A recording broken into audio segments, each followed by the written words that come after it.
পিছফাৰ দলৰ সংগঠন কেইটা আছে তেখেতসকলক লৈ এটা ট্ৰাইপাৰ্টাইট টক হৈ এটা পিছ ৰেকৰ্ড এটা হৈ গ'ল। সেইটো সঁচাকৈ আমাৰ কাৰণে মানে এটা উল্লাসৰ বিষয়, আনন্দৰ বিষয়।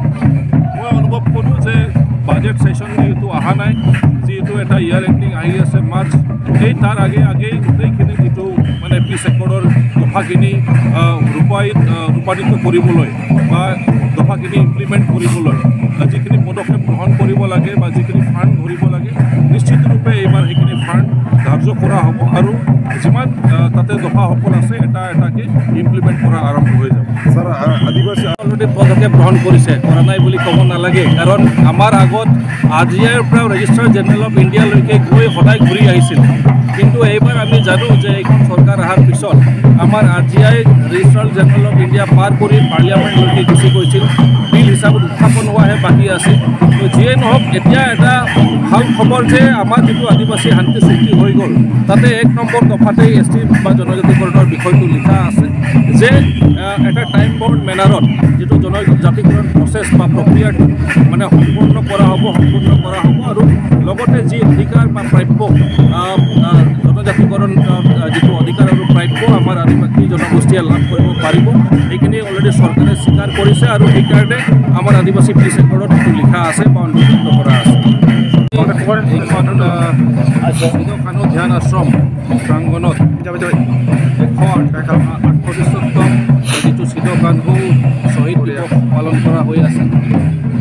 এইটো বিশেষকৈ আমি জানো যে মুৰ্মু আৰু কানু মুৰ্মুৰ নেতৃত্বত যিটো এটা সংগ্ৰাম চলিছিল, এটা আন্দোলন হৈছিলে যিটো চাওতাল হুল বুলি কোৱা হৈছিলে, আৰু সেই চাওতাল হুলটো বা চাওতাল বিদ্ৰোহ বুলি কোৱা হৈছিলে।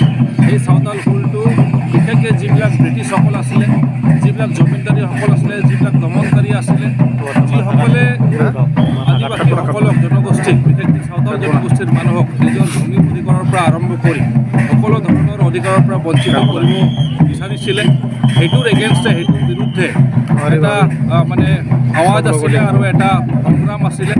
আৰু এই সংগ্ৰাম চলি থকাৰ পিছত তেখেতসকলক মানে যিসকলে নেতৃত্ব দিছিলে তেখেতসকলক টাইম বাই টাইম তেখেতসকলক মানে ফাঁচি দিয়া হৈছিলে।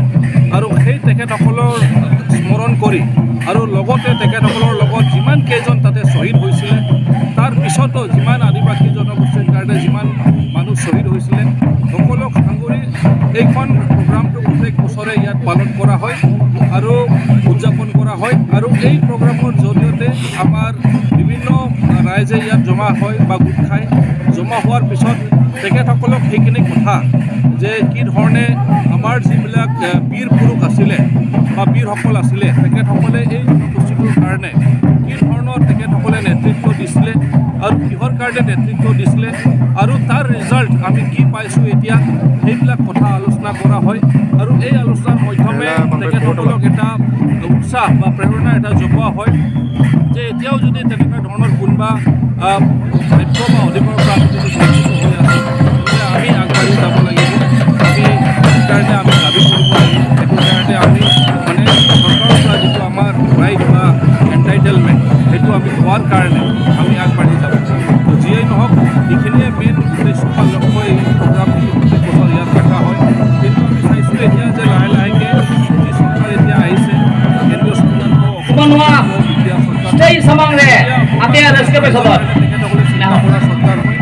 সেইকাৰণে বহুত লং পেণ্ডিং এটা ডিমাণ্ড যিটো আছিলে যে আমাৰ আদিবাসীসকলৰ যিকেইটা সশস্ত্ৰ সংগঠন কেইটা হৈছিলে, তেখেতসকলে 18 বছৰ